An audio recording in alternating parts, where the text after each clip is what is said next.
Well, hello everyone. Welcome to another live stream of History Valliant podcast. And today I'm joined by James Valliant and Professor Barrie Wilson. And today we'll be discussing, mainly the focus of this particular episode is going to be on creating Christ. We haven't had an episode focused on that on James' book in a while, so I figure it's about time we do an episode on that. And Barrie Wilson.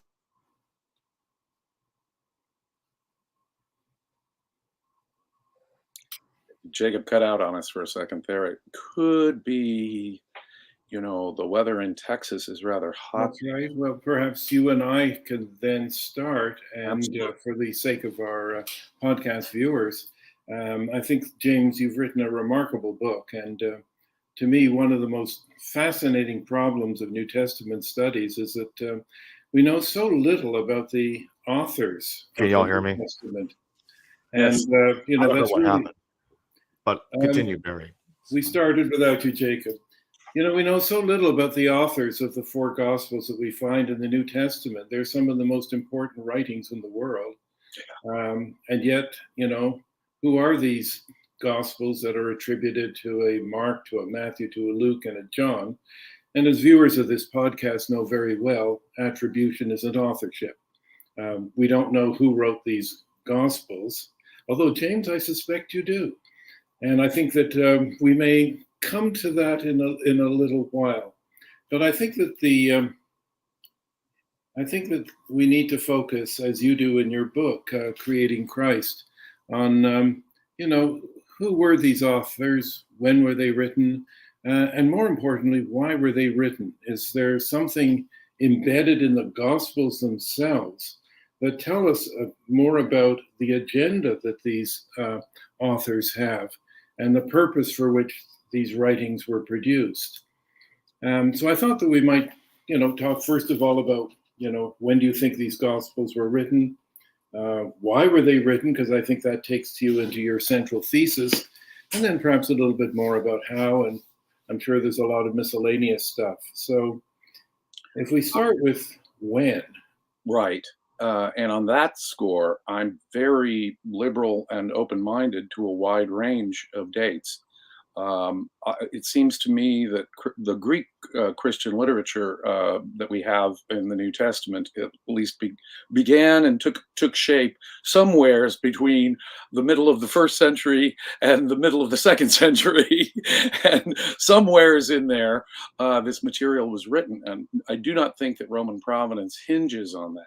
What I am convinced of is that each of the four Gospels was written for its own community and had its own agenda and shows signs of being written from previous sources. Each of them, including Mark, which is so widely held to be the oldest of the Gospels that we possess, at least the canonical ones we possess by most scholars. And so I would include Mark in that. I think that there were earlier sources. And I cannot claim to know who in particular wrote those Gospels, but I can give you a general category of people.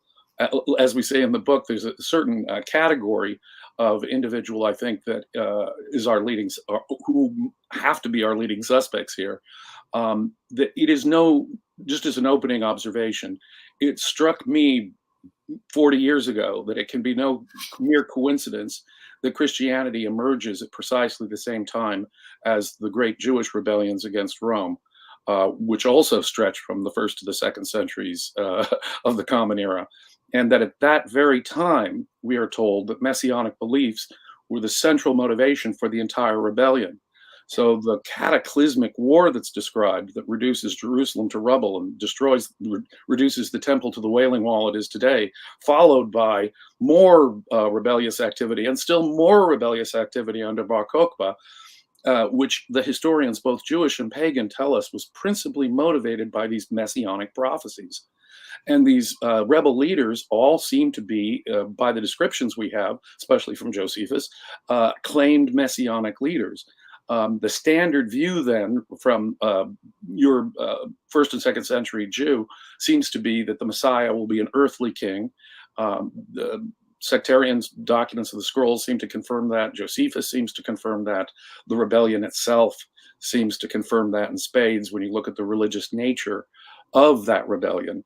we have found, for example, fragments of sectarian scrolls, which are highly apocalyptic and messianic, at Masada, where we hear, in the stories we hear, the degree of their truth is debatable, but the stories we hear really confirm the religious motivation behind the Jewish rebellion. And lo and behold, in contrast to that, we have a bunch of literature that not only shares the same basic framework in terms of Jewish Messiah orientation and a desire to worship the Jewish God, but a political agenda and a religious agenda, which is obviously far more friendly to the anti-rebel forces. It's hard to miss it. It really is hard to miss it. I think you pick up on and stress a very important point. I mean, other people have given lip service to, oh yes, the Gospels were written after 70, after the destruction of the temple and Jerusalem, but they don't point to what you have just pointed to, which is this is an ongoing rebellion. 70 didn't end, the debacle. There was ongoing militant Judaism, and of many different varieties, not just the members of the Dead Sea Scroll community, the Essenes, not only James and his group, but many other groups that Robert Eisenman, for example, has pointed to. This was a militant form of ultranationalism on the part of the Jewish community, and while there were some leaders who talked about peace and things like that, most of the emphasis was upon, as you point out, the Messiah. The Messiah is, as you know from Qumran, two Messiahs. One is a military leader who's going to wipe out the world of all sinners, and another one is a priestly figure. He's going to, reform, the temple. There's another document called the Psalms of Solomon, which is a subject matter of another broadcast, which also points to the fact that the Jewish Messiah is a person who's going to wipe out the unrighteous, wipe out the sinners, and make the world safe for righteous Jews observing the Torah in peace and harmony with everybody else. So I think that you're placing these Gospels in a continuum is especially important, because out of that flows something, I think, which leads you into other aspects of your work. These are being produced, if you can imagine the worst Jewish villains in the year 70, it's Vespasian and Titus.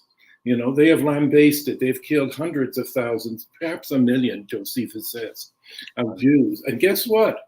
They're in charge of the empire. Wow. I mean, that's absolutely amazing. They have a degree of control over travel. They have a degree of control over the ideologies that are permitted within the empire, especially in the focus points of the empire. It is hard to believe. I mean, the Romans were very good at adapting foreign religions to their own political purposes. We can see that, for example, in Virgil's Aeneid. They basically, the Greeks commandeered Greek literature and religion for their own political and religious propaganda, pro-Augustan propaganda in Virgil's Aeneid. We can see a Roman version of Persian religion. The Mithra religion is adapted. We can see Egyptian religion. Isis and Serapis had a temple in Rome. We can see the Great Mother from Phrygia being worshipped. In fact, it seems that all the major religions of the Eastern Mediterranean had a Roman counterpart. If Messianic Judaism did not have a Roman version, that would be a lacuna. It would really be an exception to the entire thing.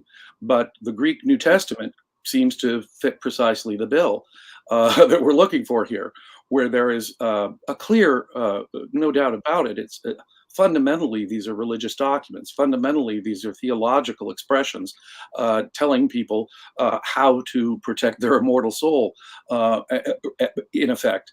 And there was a growing number of Gentiles within the Roman Empire who were increasingly interested in Jewish monotheism. They maybe didn't want to go all the way to circumcision, which is a hard sell for an adult man. So they were called God-fearers. But for philosophical reasons, Neoplatonists and Stoics were already becoming philosophically interested in monotheism.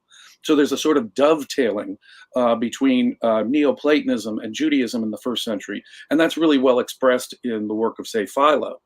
And we can see Philo-type ideas popping up in the New Testament, particularly our canonical version of John, but also in some of the letters of Paul. One of the things that you just touched on is that the war really didn't end in 70.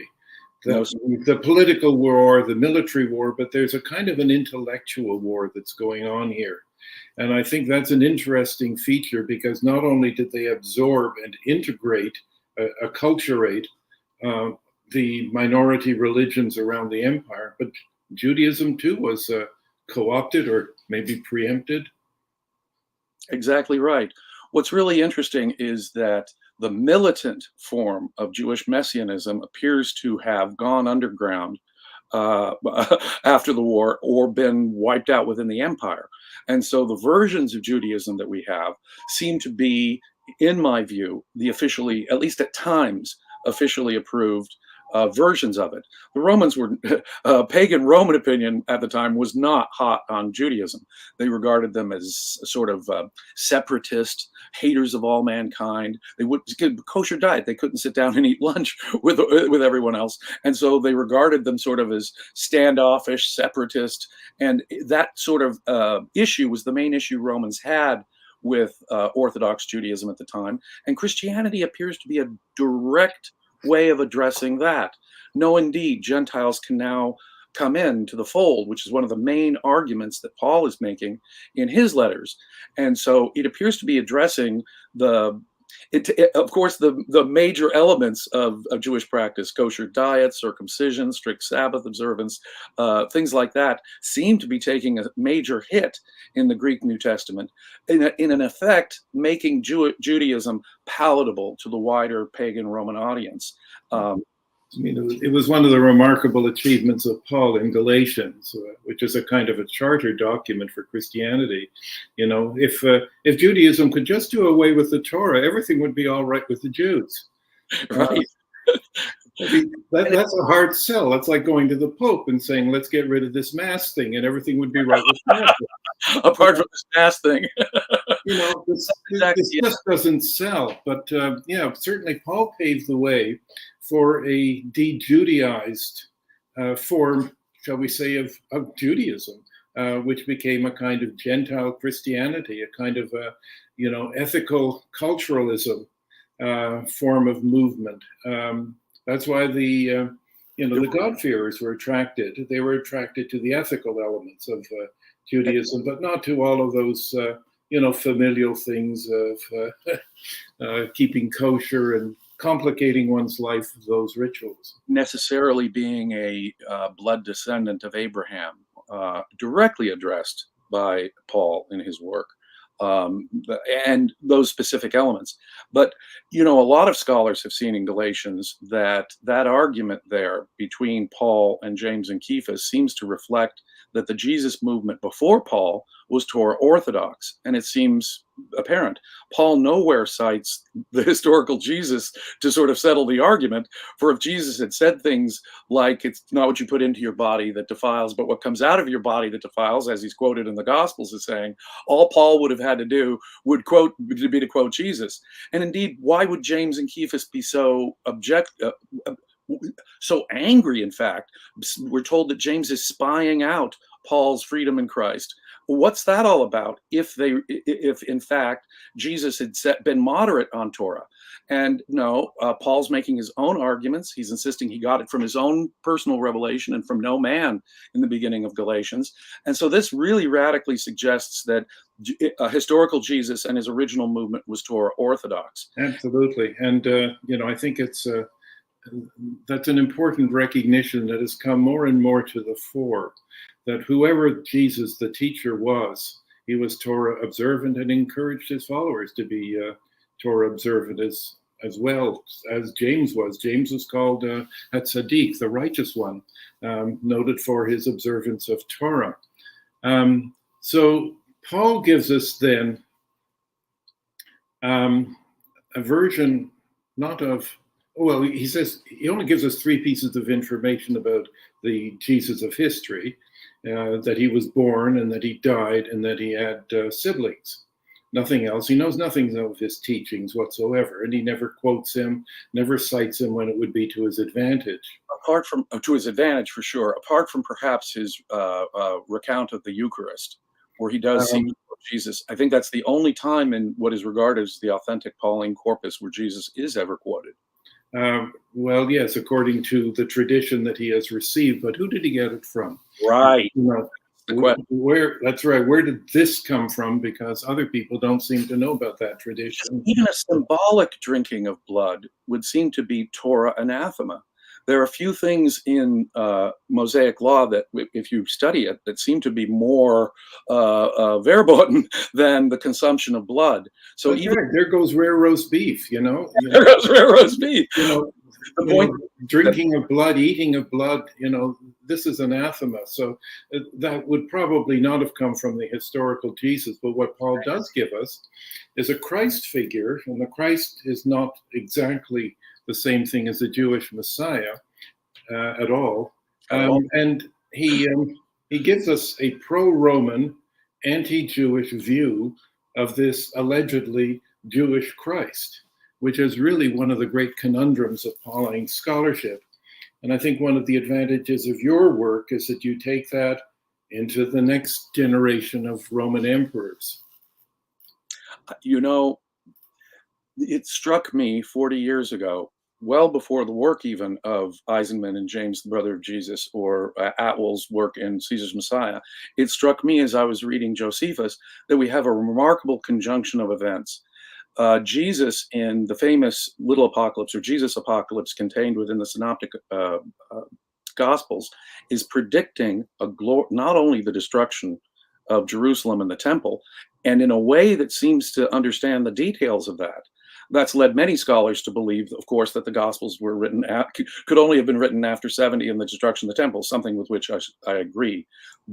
The Gospels, certainly that bit of it for sure, can only have been written after the destruction of the temple. But more than that, Jesus claims that within the memory of people who will be hearing him right then and there'll be a glorious coming of the Son of Man. And he gives it in Daniel type Son of Man, glorious arrival terms. It is a remarkable conjunction of events that occurs in 70. Not only does the temple get destroyed, as Jesus seems to predict, and in the detail Jesus seems to predict it, but Josephus himself describes armies in the clouds that are seen above the siege of Jerusalem, clearly invoking the Daniel Son of Man prophecy, Son of Man seen in the clouds, and so forth. So Josephus seems to be confirming in that detail, interesting detail from Jesus's apocalyptic prediction of Jerusalem. But then we have to ask the question, when could that have been written? Because if a glorious coming of the Son of Man is going to happen also within the living memory of people listening to Jesus, then who is this glorious coming of the Son of Man? It struck me. Yeah. I think we have 3 hypotheses here to explain that problem, and I think it's a good problem, which is how do we account for this unfulfilled prophecy? One is that, look, it was unfulfilled. He was a failed prophet. Okay, another Jewish prophet bites the dust. Or 2, it could have been a sleight of hand. It could have been a way in which, let's write this down and pretend that within the lifetime of the hearers will be within the lifetime of the readers of the gospel. And that's been suggested. It prolongs it for another, and often millennial sects will do this. They reinterpret, Jehovah's Witnesses have done this, for example, extending the prophecy to, further and further out. Or we have to come to grips with your hypothesis. And those seem to me to be the 3 main alternatives. So you take these sayings at their face value. And I find that both interesting, outrageous, and really fascinating. Well, I think that we have to do. Go ahead. Take us through this. Yeah. At face value. For this to make any sense at all, what we're talking about is something that had to have occurred really in the 1st century. It makes no sense to believe that the destruction of the temple wasn't meant to mean that time, because in that aspect of the prophecy, Jesus is he's saying, those of you hearing me some of you who hear me will experience this. Well, he's not making an exception, with all due respect to those apologists, for this bit of the prophecy versus that bit of the prophecy. He's saying the whole prophecy, the destruction of the temple and the glorious coming of the Son of Man, will occur in the same sense within the lifetime of some of his listeners. And for that to have been created, let's say in the 2nd century, seems impossible to me. Why would you ascribe an inaccurate prophecy to your Messiah? A Christian would not insert that into his sacred text, knowing it to be a failure. So the prophecy itself seems to have a sort of delimited time range under which it makes any sense to have been composed. That is another interesting fact. So we take it at face value for what it says, and we don't dismiss it like many biblical critics do. And if we do take it at face value, then take us away from what falls out from that perspective. There are only one set of candidates for successful Jewish messiahs. Certainly one set of claimant messiahs who were successful at that immediate moment, and that's, of course, the emperors Vespasian and Titus. They, according to our ancient sources, Suetonius, Tacitus, are very clear that both of them, and the way Tacitus and Suetonius put it, they're sometimes skeptical of such claims. It was believed or it was said. No. To these ancient Roman writers in the first part of the 2nd century, Vespasian, the emperor, and his son Titus, the emperor, were in fact the actual object of Hebrew messianic prophecy, but the Jews didn't themselves appreciate this. I conclude from this, as well as Josephus, the official propagandist for Vespasian, he claimed Vespasian to be the Messiah, and he added to it this Son of Man prophecy being fulfilled at the siege of Jerusalem. Josephus means us to believe there was a glorious coming of the Son of Man, just as Jesus seems to predict at Mark 13. And so we are confronted with the fact that the only obvious candidates for Jesus to be the object of Jesus's prophecy are Vespasian and Titus. And when you pull that string, it becomes quite clear that that was an important part of their propaganda. They did, and therefore it must have been a part of their imperial cult, an aspect of it, even to the Romans who were aware of it, these pagan Romans like Tacitus and Suetonius. Part of their cult was, we are the actual Jewish messiahs, and they were successful. They came to world rulers and bringers of peace. And I think it would make sense that the original prediction, and I agree, I think the thinker logic makes sense, that they would not have created this prediction in the 2nd century that has already failed. That would be stupid. So perhaps the original prediction that the glorious coming of the Son of Man will be within their lifetime probably was originally written in one of the gospel sources, maybe something like Q, for example. Exactly. Well, it appears to be in a source shared by the Synoptic Gospels, obviously, because it's reproduced in all three, where Mark repeatedly emphasizes it, but in all three of the Synoptic Gospels, it's present. And that suggests that it may not even be original to Mark. Mark may be simply recording an earlier source that we may not have at all. Now, I know there are scholars who do not like to consider hypothetical sources, but even if Mark is the first time this is written down, it seems to be an extraordinary thing. And at least that would suggest that the prophecy itself could really have only been written during the Flavian period, from about 70 through perhaps the 90s. So basically around the time Josephus is writing. Precisely. Now, I don't think Josephus was necessarily a gospel author, as we say in Creating Christ. Right. Professor Eisenman suggests that the circle around Josephus, the Epaphroditus circle, there were many high-ranking elite Jews in the Flavian court, which is also of note. The Emperor Titus, for example, was at one point affianced, betrothed to a Herodian princess, Berenike. Berenike and her brother Herod Agrippa II were with Titus at the siege of Jerusalem, as was Josephus, the historian, and as he describes it, Jewish priest. Also, there was a nephew of the philosopher Philo, who had also married into the Herodian family. So the connections here are quite clear. We have highly educated, elite Jews who are pro-Roman at this very moment, and they're looking for a way to remain good Jews so that they can keep their position in the Jewish community, but also be good Romans at the same time. And if that's not sort of the agenda of the New Testament, I'll eat your hat. Jesus walks around praising centurions above all, the faith of a centurion above any Jew. He makes tax collectors. Romans 13, all governments are appointed by God. Rebellion. What we have in Rome then is a kind of an institute, a kind of a writing factory. They had, the means to do it with many of the scrolls that had been taken to Rome. So they had a treasure trove. They had the library of the history of Judaism. Josephus is mining it for posterity with a twist. If I could, sorry, Josephus himself tells us that one of the gifts he was given by Titus when Jerusalem had been sacked were all the sacred documents they recovered from the temple. Josephus, in fact, the Flavian propagandist, had apparently whatever documents survived the siege of Jerusalem. They were given to him. And you wonder what the purpose is. Of course, he's going to write Antiquities 20 plus years on, but still, he is the one entrusted with the sacred documents of the Jews by the Romans. So if we have this gathering, this think tank of pro-Roman Jews in Rome, eager to placate the Flavians, because after all, follow the money trail, they were employees of the Flavian emperors. So in terms then of producing specific Gospels, like maybe Luke, which is perhaps the most pro-Roman of all of the Gospels, what do you think about the audience for these Gospels and the purpose for which these writings were produced?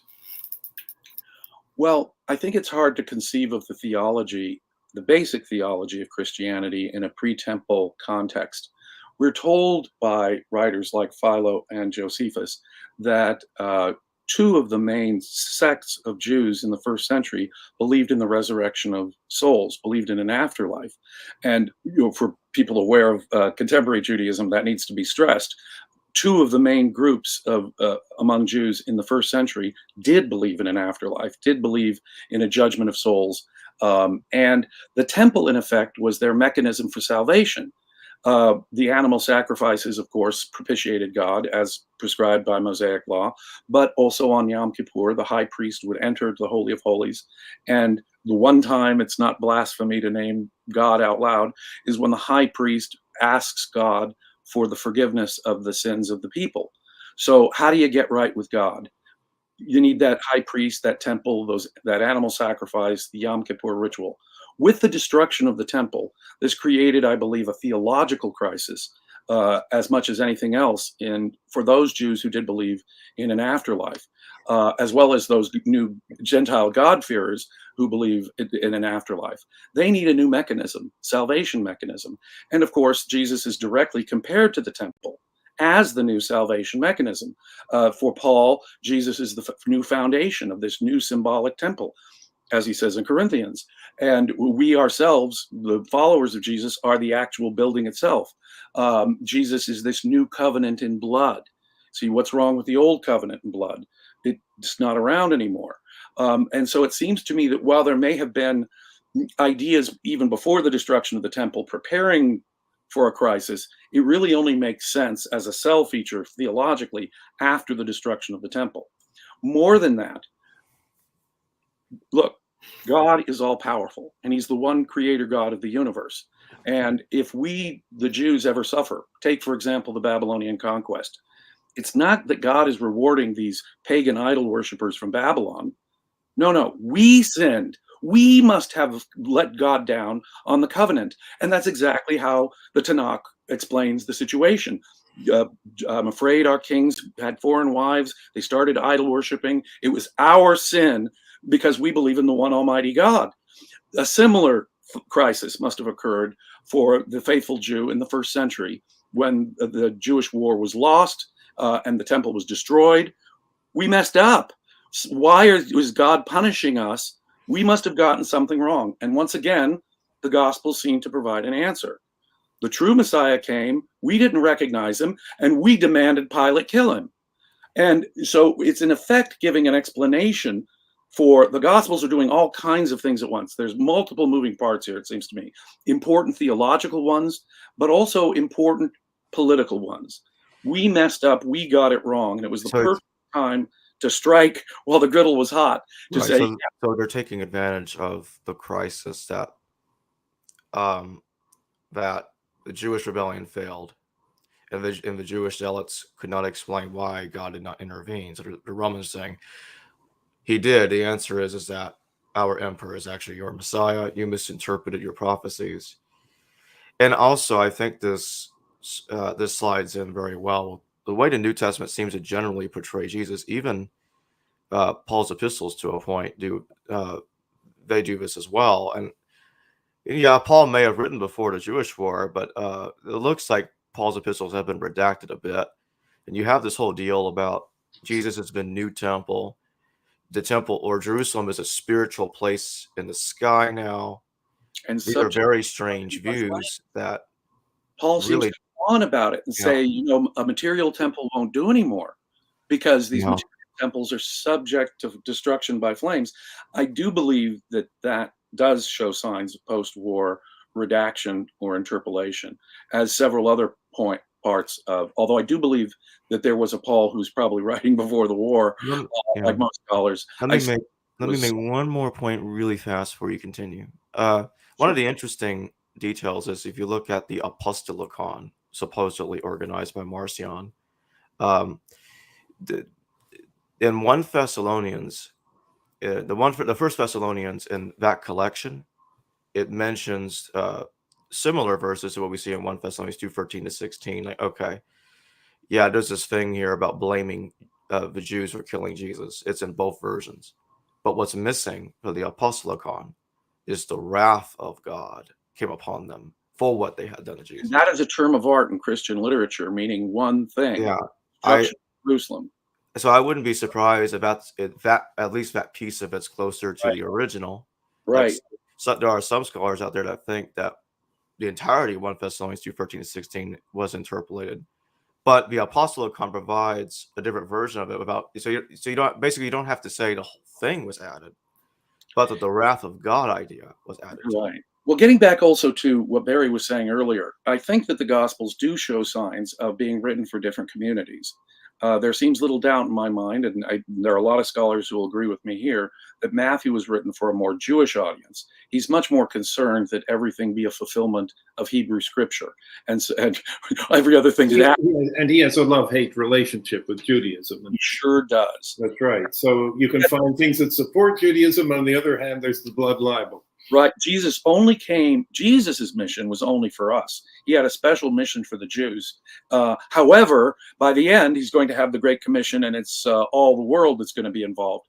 But it's also interesting that Matthew has the strongest version of things like the Passion narrative, where the Jews collectively take responsibility. His blood is on us and on our children, says the Jewish crowd as they're demanding Pilate, who in all 4 Gospels declares Jesus to be innocent, the Roman governor, in all 4 Gospels. I was asking Bart Ehrman last year in an interview about this, and he agreed with me that, in effect, the Gospels' Passion narrative, shared by all 4 Gospels, is, in effect, political parable. You have Pilate declaring Jesus to be innocent in all 4 Gospels. You have the crowd 3 times, sort of artificially and in unison, demanding Jesus' execution. And in Matthew's version, allegedly the most Jewish of the Gospels, the Jews, apparently again in unison, say, his blood is on us and on our children. Now that's extraordinary. So there's a strange tension. He also has a strong version of Jesus' praise for the centurion. Never have I seen such faith. And he's so impressed with the man's authority. And he says, you come, and the man goes, boy, this guy's got authority, this Roman centurion. On the other hand, he's also keen to ground Jesus' genealogy and David and so forth. He's also keen to say that everything is a fulfillment of Jewish prophecy. And that's the most Jewish of the Gospels. That's right. And we also know that the whole trial narrative is basically free floating. There's no witnesses. No witnesses. And in fact, the Gospels tell us there are no witnesses. Right. And they proceed to go ahead and construct a dialogue. I mean, it's blatant. And I think it's, your point of the degree of anti-Semitism, of blaming the Jews in perpetuity for this death is one of the things that is often ignored. I mean, people were amazed when that film, The Passion of the Christ, came out, that it was so anti-Semitic. Well, Mel Gibson said, but that's what the text says. People didn't realize how blatant it was until you saw it up there on the screen. And what's interesting there is the history of movies. If you look at, for example, Cecil B. DeMille's Silent King of Kings from 1926, we have stereotypical images of Jews with big noses, looking greedy and angry and calling for Jesus's death. So there was much more comfort before the Holocaust. After the Holocaust, when you look at those movies made in the 60s about Jesus, the King of Kings, the greatest story ever told, they completely eliminate the anti-Semitic implications of the Passion narrative altogether.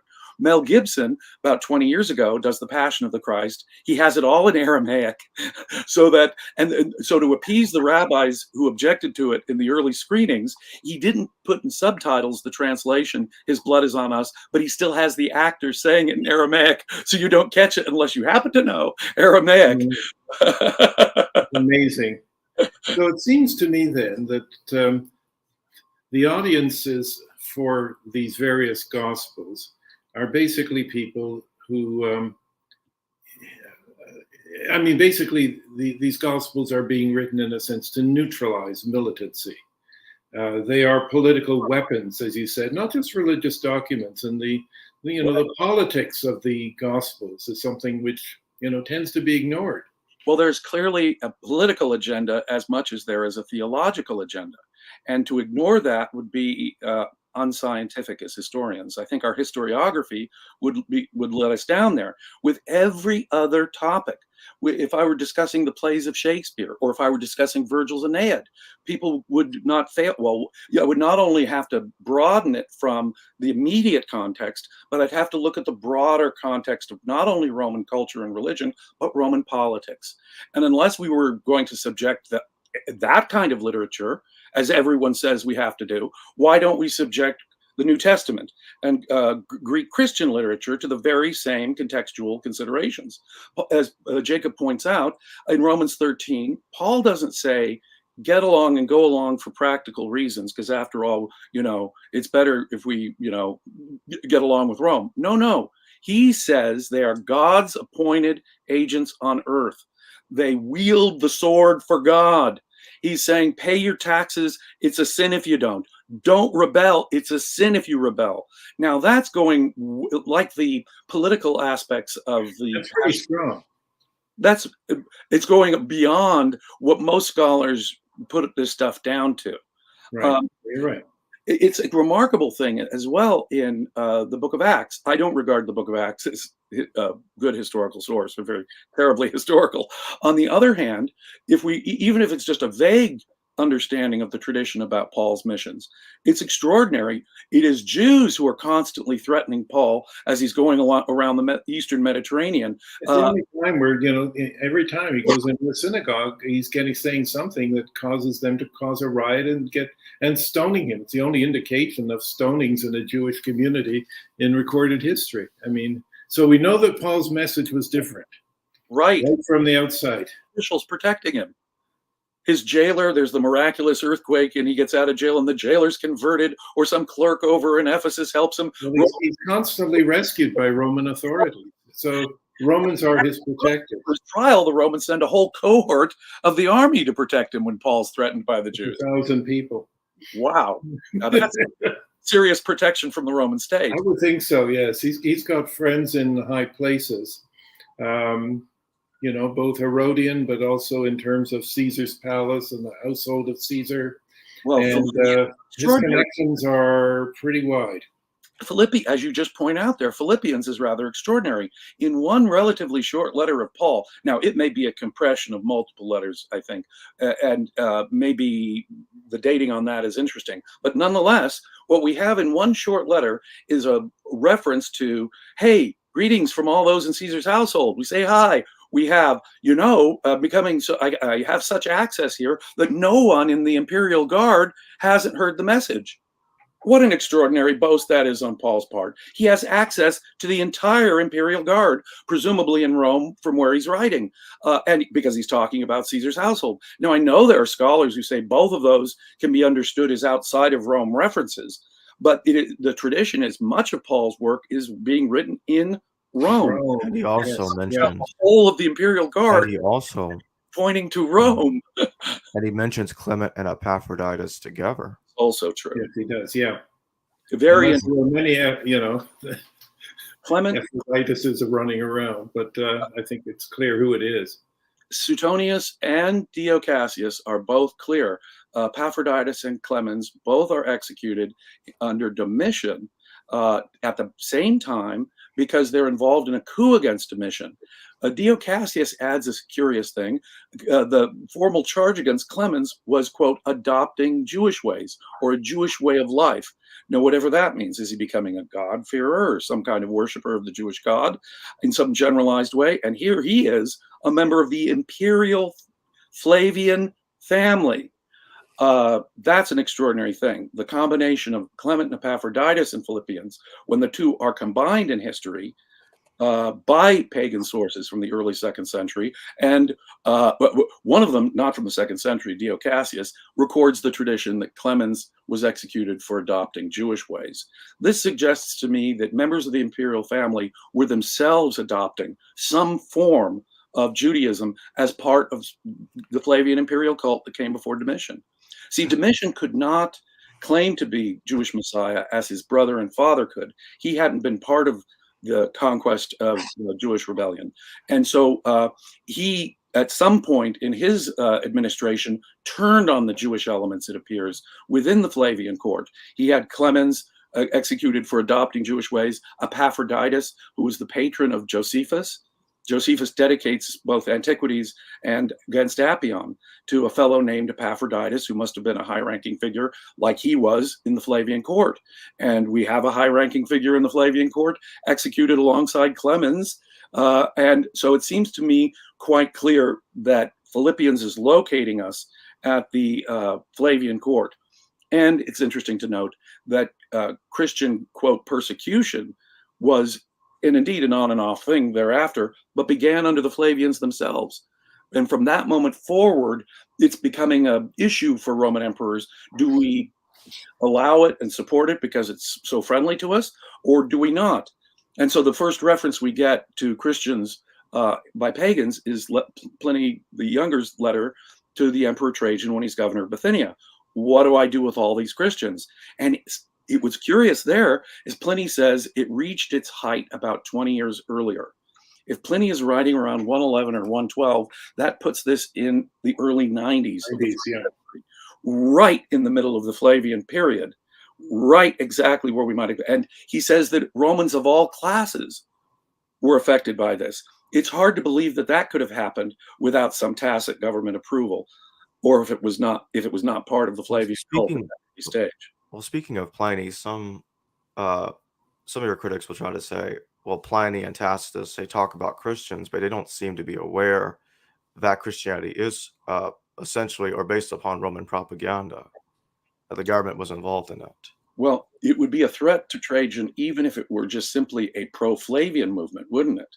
The Flavians are gone, and even if you're the most Flavian of Christians, that itself might be a threat to some later administration, especially an early one like Trajan's. But more than that, the bigger question there is that they have to sort through different kinds of Jewish messianics. As Barrie points out, 20 years on, we're still going to have the Bar Kokhba revolt, when Pliny is writing before the Bar Kokhba revolt. So it's critical for the Roman state to be able to distinguish those Jewish messianics who are militants from those who are pacifists.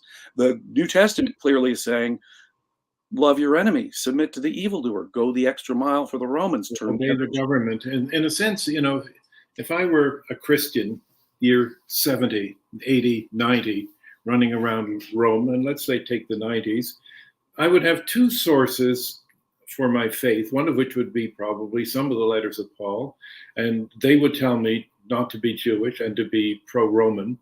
And if I had the Gospel of Luke, if it had been written by 90, I would have a model of a good Roman individual. Jesus shows no passion, no emotion. He's like a good Roman soldier. And it's a pro-Roman gospel. The Jews are blamed for, the hero's death. So what I would get out of this is that my religion is basically almost identical to a state religion. There are no, cultic things that I've got to do. I don't have to keep kosher, keep the Sabbath, or be circumcised. I have to love and obey the emperor and things of that sort. It becomes a very easy ethical religion, and that's it. It does. It's so friendly to Roman interests in this context. It's really hard to miss. In fact, it's impossible to miss. Yeah, emperor, says one of the letters ascribed to Peter. I mean, they go that far. And when you look at the situation, the cultural situation of the day, it becomes really clear that what's going on is an echo of the imperial cult. Here we have a God-man, something unprecedented in Jewish history and religion, as far as we can tell from the Tanakh. Sure, Moses performs miracles, and sure, Elijah performs miracles, but they're not gods. They're not God-men or anything like that. Can't forgive sins. No, sir. And their death and resurrection isn't the hope for all mankind either. Whereas very similar stuff can be found in the imperial cult. Inscriptions to Augustus, for example, use basically the standard titles for Jesus: Savior, Son of God, you name it, Bringer of Peace. Some of those inscriptions, and a semi-divine man god is very familiar in the pagan world and is actually an important part of the imperial cult. Luke, getting back to your notions of Luke, one of the things when I started studying Roman propaganda of the period that leapt out at me was the language on Roman coinage and the language we'll find in the Gospels, particularly Luke. The angels declare that Jesus' birth will herald peace on earth and goodwill toward men. Well, right on Roman coins in the 1st and 2nd centuries, we have Pax Orbis Terrarum, peace on earth, peace. And we have Concordia, Harmonia, goodwill toward men, even Clementia, mercy, even Spes, hope, or Eternos. I mean, so many concepts that you can find in the Greek New Testament have their direct parallel in the official Roman propaganda that you can find in physical evidence on their coins at the time. Say more about this Roman physical evidence, because I think that was an extremely fascinating part of your book, the coinage, but also the iconography and how it parallels what early Christians used. That was a terrific discovery. It certainly was. I was dubious of, we rolled up our sleeves 40 years ago to do a comprehensive study of religious iconography from this period of time. And my co-author was utterly convinced that we would find physical evidence that would be a telltale sign of Roman involvement or a Roman connection to early Christianity. I must admit, I was a bit skeptical. And so we kept going through the physical evidence, and lo and behold, the earliest physical evidence of Christianity that is agreed upon, at least by the consensus, are the catacombs in Rome of St. Domitilla. St. Domitilla, that very catacomb is titled the Flavian Sepulchre. Eusebius tells us that Domitilla and her husband Clemens were members of the Flavian family. And so it's very interesting that when we look at Flavian iconography, Titus, for example, was one of only 2 Roman emperors to initiate coin images with the anchor and dolphin wrapped around it. No other Roman emperor but Hadrian would initiate such a coin issue. And Titus issued it in the millions, literally, of examples that must have been minted at the time, and in various forms, various issues that would have it. And his face on one side with the image on the other. So this is an image he wants us to associate with him, the Emperor Titus. This very image is going to be picked up and used in the Christian catacombs. In fact, before Constantine, the more common symbolic representation of Jesus, they do have graven images all over the early catacombs in violation of the Ten Commandments. But the symbolic images they most use for Jesus in the catacombs are this anchor or the fish, or a combination of anchor and fish, as the symbolic images for Jesus. Clement of Alexandria, writing around the year 200, tells us that the appropriate symbols or seals that Christians can use include fish and anchors, and that the anchor symbol came from the pagan king hundreds of years earlier, Seleucus, the Seleucids, who adopted this symbol because it was an image of Apollo, and they claimed to be Apollo's son. Now, that's clearly where Titus and the Flavians got it from. They're adapting a Seleucid source. And here we have a Christian writer saying that's also where the Christians got it from. And its use in the earliest catacomb is fascinating because archaeologists identify it as both a Flavian site, apart from the title, which declares it to be a Flavian burial site. The Flavian sepulchre, it's titled right on it, but also because of the same images. It's these very fish and anchor images that identify it as both Christian and Flavian. I got extraordinary combination and a connection that no one before us, strangely enough, had ever observed. No, that was a major breakthrough, and I think it's a linchpin to your overall hypothesis. And one of the things that I found intriguing about your book is your use of logic. I used to teach logic at university as well as religious studies. And so it's refreshing to come across somebody in the biblical field who knows how to make a point of view and defend it with evidence, and to have it judged upon the evidence. So that was really remarkable. So your legal training, I think, came in very handy in trying to explain a very complex story. And I would urge viewers of the podcast to read the book in detail and look at the evidence. You kind of have me speechless there, sir. Thank you very, very much. I myself, for a teacher of logic, to say that is one of the greatest honors I could have. I am a firm believer in logic, and I was a student of philosophy myself at New York University, and a student of logic in particular as a student of philosophy before I got my Juris Doctorate. But all of that forensics did train my mind that we have to go where the evidence takes us. We have to submit the evidence. We can't let our prejudices about what we would like to be, or we like see, part of it is the morality of Jesus is still so attractive to so many people. It's a hard thing to penetrate and say, well, part of it I have a causal explanation for within history. The extreme kind of pacifism and internationalism that you'll read in the New Testament is actually got, at least in part, a political motive, and was I think assisted by the Roman state, at least at certain points. And so we have to get over that. In other words, we have to be able to see, even if it's an attractive point of view to us, we have to be able to explain it causally as historians. Absolutely. In a scientific way. Thank you. I'm blown away by thank you for these insights. I mean, you've really extended the field, and that's a major breakthrough. It's not just that Paul is different from Jesus. It is that we now understand the Gospels to have a different purpose than simply giving a biography. It has a very strong political thrust to it to neutralize militancy. I think so. I think it's hard to miss the political agenda. JM, thank you for your super chat and the thumbs up. So, James, how would you respond to people that say Emperor Domitian persecuted Christians, so then killed the first pope? Which, by the way, Clement. That would be one of my arguments. That Clement wasn't the first pope, actually. But okay. Some people say that. Obviously, famously, in the Gospels, famously, Jesus passes the torch to Peter. He is the rock upon which he'll build his church. He gets the keys to the kingdom and all that. So there's even though we know, in fact, that James, the brother of Jesus, is likely to have led the Jesus movement before the war until his death around 62 AD.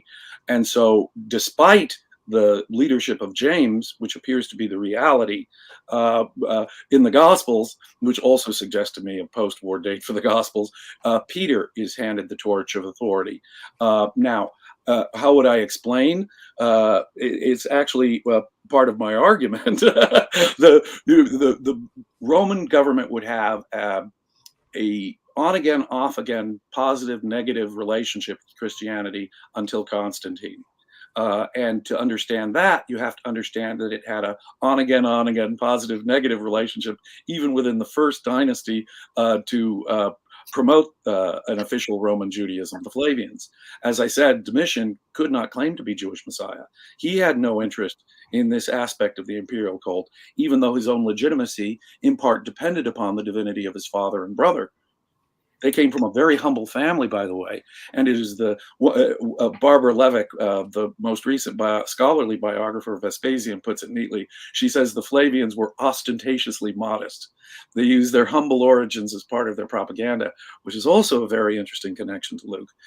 In any case, and of course, Vespasian performed healing miracles identical to Jesus.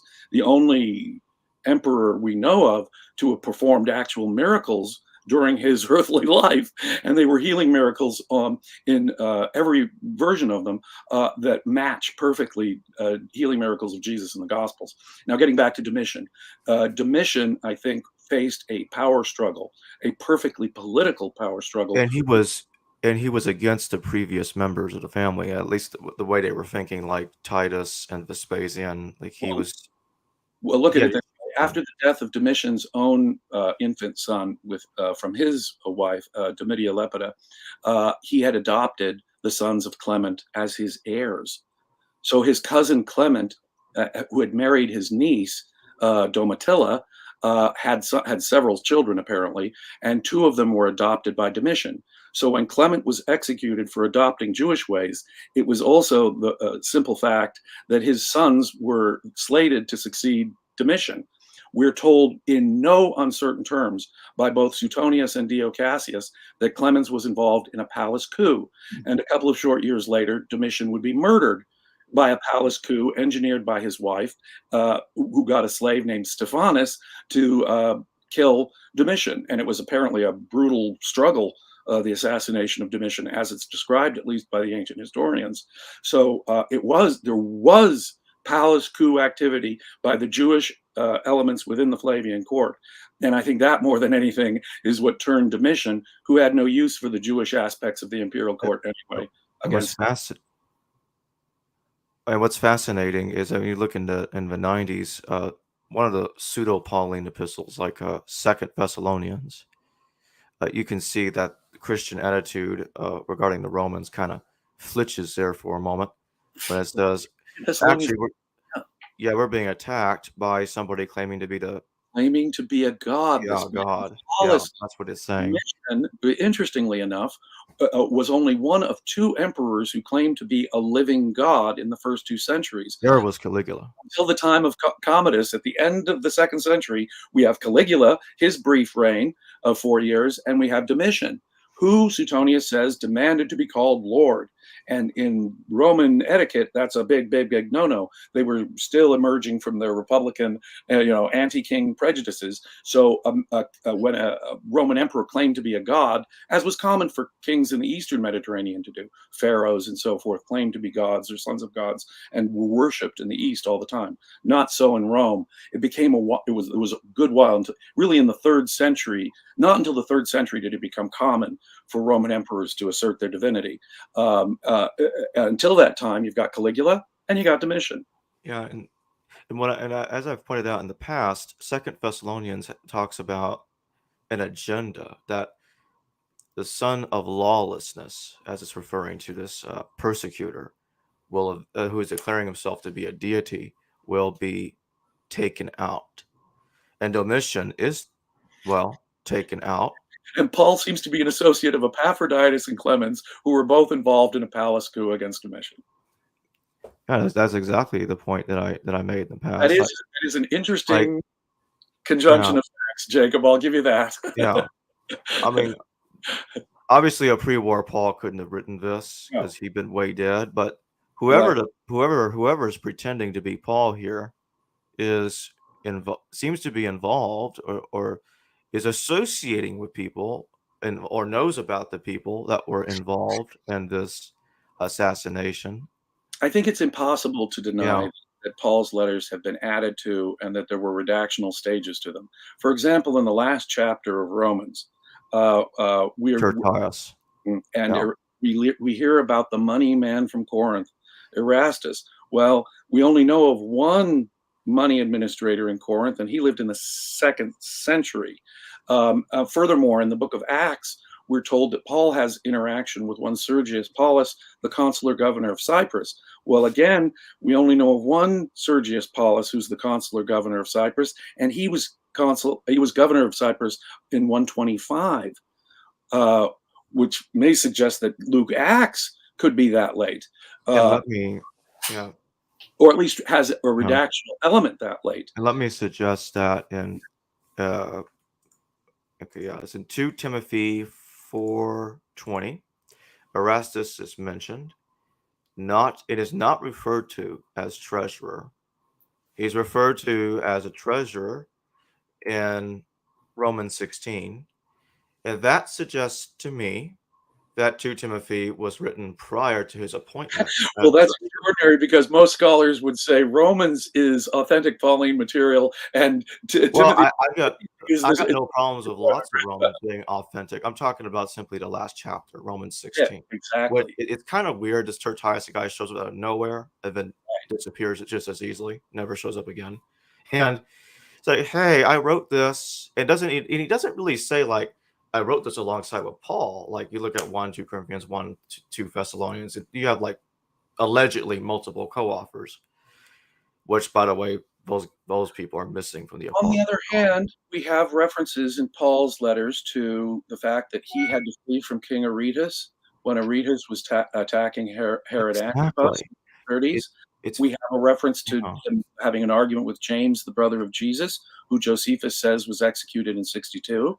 So I believe we have strong evidence that Pauline material started to be written well before the war, indeed before the death of James, probably, and by a person who was alive at the time of the Aretas attack on Antipas in the late 30s. Right. And so Paul, I think, is writing in the middle of the 1st century, at least right. something. And so the evidence is shows us a very strange phenomenon is occurring. Like, okay, so Paul appears to be well, he's not doing this, but obviously it would make it look like he's time jumping. Like he's going from the 30s and 40s all the way to the 90s, and then sometimes in the early 2nd century. I'm like, okay, this has got to be evidence of redaction because this doesn't make any sense. That if Paul wrote all of this, even if you throw in the co-authors, which is a theory I used to take a look into, I'm like, no, not even that explains it.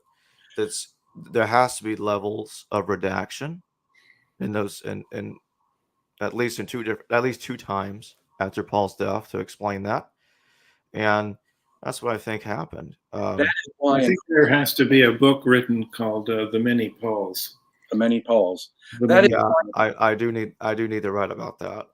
you do. That would, that is an excellent area for study. It really, really is.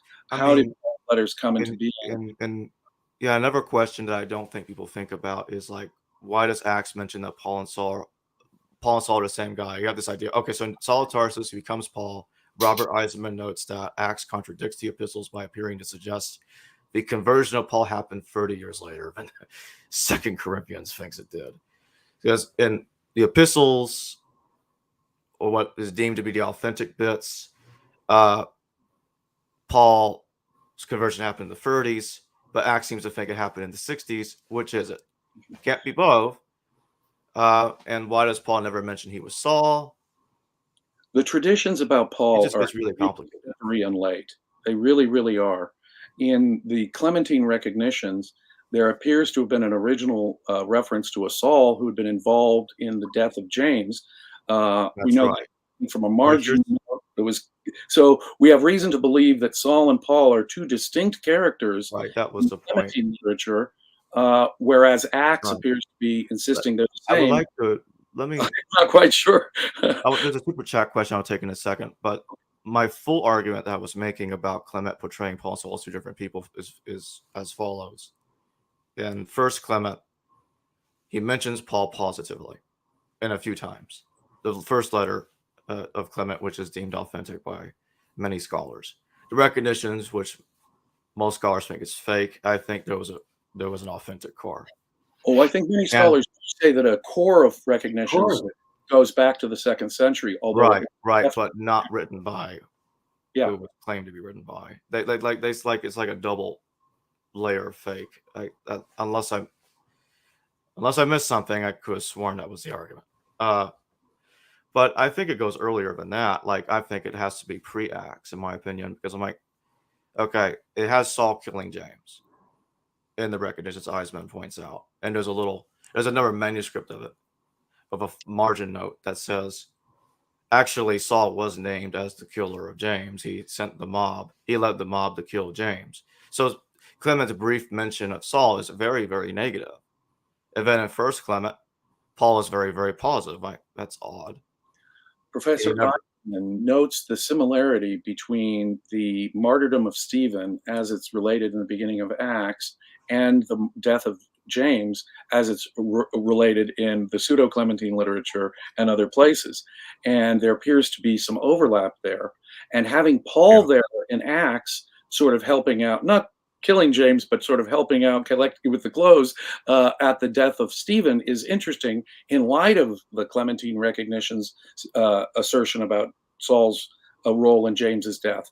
If Eisenman is right, if Professor Eisenman has this right, then what we have in Stephen is the overwrite of the martyrdom of James, which is interesting, of course, because part of the agenda of Acts appears to be a downplaying of James's leadership role altogether in the Christian movement, as well as a rewrite of the Council of Jerusalem and the disagreement with Paul. So since that's part of the agenda of Acts, it makes perfect sense. It could be, and given the argument in Galatians between Paul and James, wouldn't it make sense, since they were apparently fierce ideology? I mean, Galatians, the author of Galatians condemns, now that's strong language, condemns James and Cephas for their beliefs. You know, the Latin translator of Galatians, St. Jerome, disturbed by this. He actually wrote people saying, wait, there's this argument between St. Paul and St. Peter and James the brother. It sort of caused a bit of a crisis for Jerome himself, the Latin translator of the New Testament.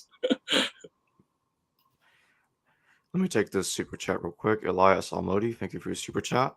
Jesus is the epitome of scholarship, warm, open-minded, and a treasure of knowledge. James is the epitome of scholarship, warm, open-minded, and a treasure of knowledge. Do you plan on making your own channel? I'm too busy trying to figure stuff out and trying to make sure what I said was right.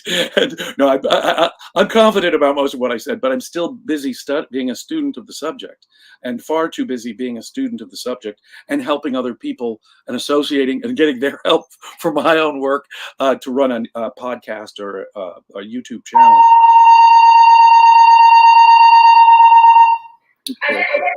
Jacob of History Valley. I think that Jacob does an immense service to everyone interested in this field. He exposes us all to the finest minds in the area, and I am realistic enough to know that there are finer minds in this area than myself, even if I have a useful or interesting insight.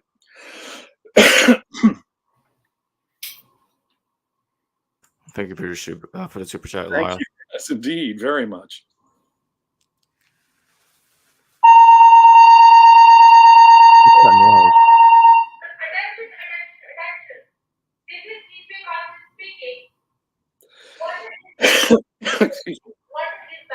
Barry, is that on your end? That noise?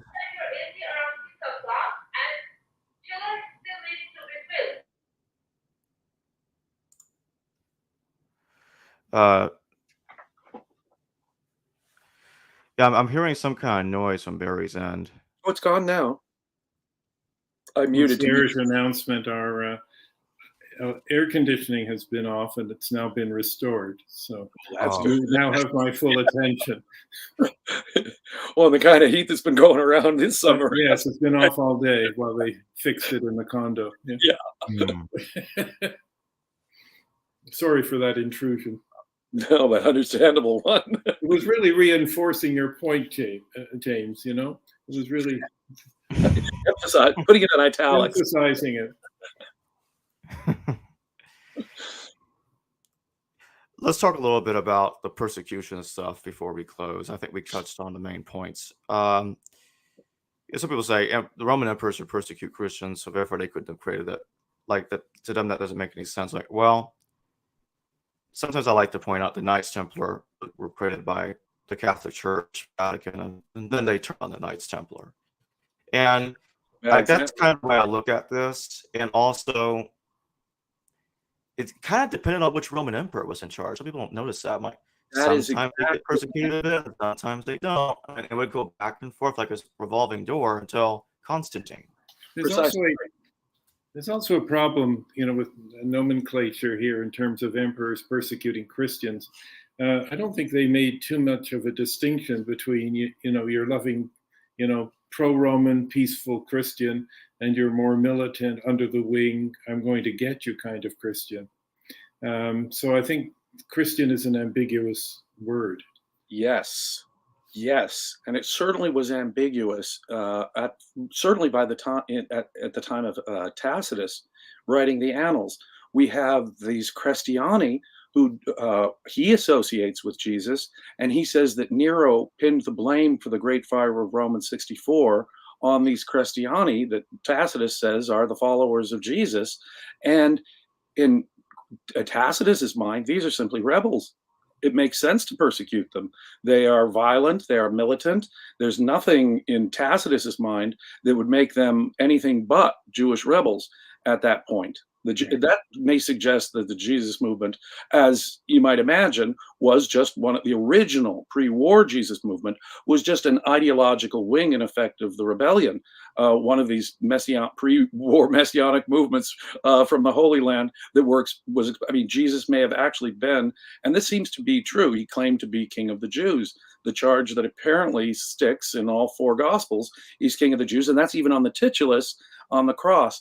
So and we're given genealogies of Jesus from David, although they're not terribly, especially Luke's, is not terribly accurate in my view.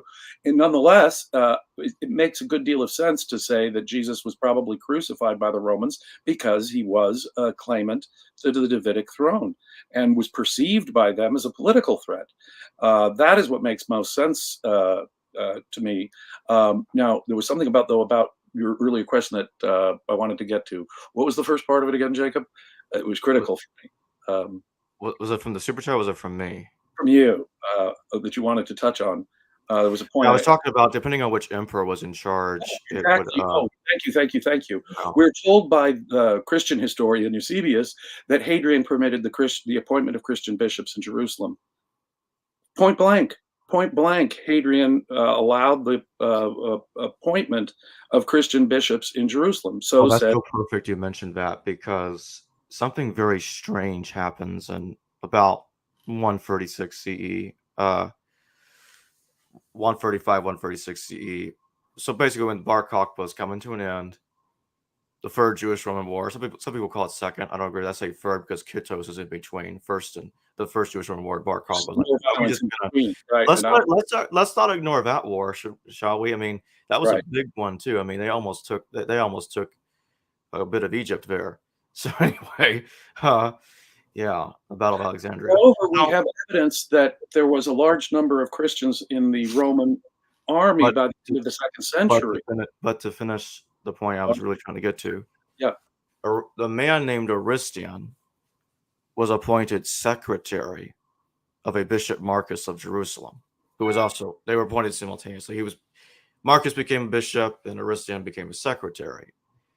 The Armenian tradition says, I think it's the Armenian tradition, that says that the Aristian wrote the longer ending of Mark in that time. He wrote the longer ending of Mark. That's what they say. That's fascinating. Yeah, But it was the the Armenians. Bishop Yeah. of Jerusalem, appointed around in the 130s, would appear to be one of these Christian bishops allowed by Hadrian that Eusebius is talking about. Moreover, all you have to do is look at physical evidence, the column of Marcus Aurelius, wherein the Christian unit in the Roman army is praised in stone on the column of Marcus Aurelius. So we know there were significant numbers of Christians in the Roman army by the end of the 2nd century. We have physical evidence to that effect. And Aurelius himself is praising that Christian unit. Now that's an interesting combination of events. So when we have Pliny's test, for example, Pliny and Trajan seem to agree upon a test wherein you make a prayer in the presence of the image of the Roman state gods or the emperor, and that's sufficient. So long as you can do that, you pass the test, and you won't face any further consequences for being a Christian. Well, there must have been a bunch of Christians who could pass that test, because that's a minimum entry requirement for getting into the Roman army. There must have been thousands of Christians in the 2nd century who were able to pass Pliny the Younger's test. And the test was to make sure that while they were Christians, they would also be loyal, not turn on the empire, not turn on the state. To pay homage. They were a major political constituency as well by the 2nd century. The first law against being Christian doesn't occur until around 250 AD under Decius. And what we're having now are Roman generals who are taking sides on different religious political constituencies. For example, when Constantine finally does come to power and take over, it's his Diocletian, one of his immediate rivals before him, who's so anti-Christian and involved in perhaps the most famous instance of Christian persecution under the Roman Empire. But I think that there's a lot to what Professor Candida Moss says in The Myth of Persecution as well. Many of the stories, if not most of the stories of Christian persecution from Roman era, are clearly mythologized, adapted from pagan sources, and various other things. So we have Tertullian himself at the end of the 2nd century is telling us about how Roman governors would work to get New Testament type Christians off of charges brought by their jealous neighbors. So we have Justin Martyr making an appeal, mind you, to Antoninus Pius, the emperor in the middle of the 2nd century. And he seems to be saying, please help us deal with these heretical type Christians. That's a pretty bold move, as mind you, Justin Martyr is comparing pagan religion to Christianity before the Roman emperor. So I think we have a lot of evidence that we need to grapple with here about the on and off Roman toleration versus selective persecution of Christians in the 2nd and 3rd centuries, that is to say, before the reign of Constantine the Great. So I think we talked about quite a bit. I think like if we did a part 2 to this, I think we could like put images up on the screen and explore the coinage and iconography more in depth. Oh, Than we indeed. did in this discussion. There is much more to say about that anchor and fish imagery and how it developed, and how it was used in the Flavian period as well. So I would appreciate that very much. Thank you. Good idea. Thank you, gentlemen, so much for this. Really. And, of course. And where? Thank you. Yeah, thank you for joining us, Barry and James. Where can listeners go by Creating Christ? Creating Christ, of course, is available in all formats: hardcover, paperback, audio version, electronic version, Kindle, audiobook, you name it, Amazon.com, BarnesandNoble.com. You can visit the website, www.creatingchrist.com. You can come to the Facebook page, Roman Provenance of Christianity, where we explore not only Creating Christ, but all scholars who have something related to say about this topic. And it is a public page at Facebook, which I'm the administrator, and I'm almost every day answering questions from people from the general public. So please bring your questions to me there or at our website. I'm happy to answer questions. Well, thank you for joining me, James and Barry. Thank you both very much. Thank you. Hello, viewers. Thanks for watching this video from the History Valley YouTube channel. Please don't forget to subscribe and hit the notification bell. And if any of you wish to further support this channel, please consider checking out this channel's Patreon page and becoming a patron, and or donate through PayPal or through Super Chat during a live stream. Thank you.